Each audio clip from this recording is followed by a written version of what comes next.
how to scrape data in any website. Hello everyone, welcome to our channel. Let's see how we can do it. For this, just simply open up this website called, or this platform called browse.ai, and over here you can get started for free.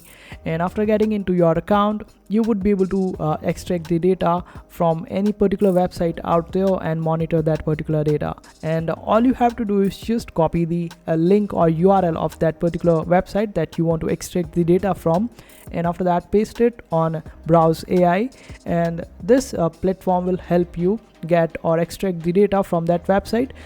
You also get the option to extract the data from a particular day or the date, and this way you would be able to analyze the data in a more better way, and you will also be able to integrate that particular data with some of the softwares out there.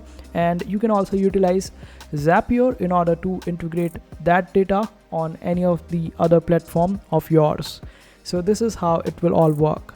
I hope this video was helpful. Make sure to hit that like button and also subscribe to our channel for more helpful videos.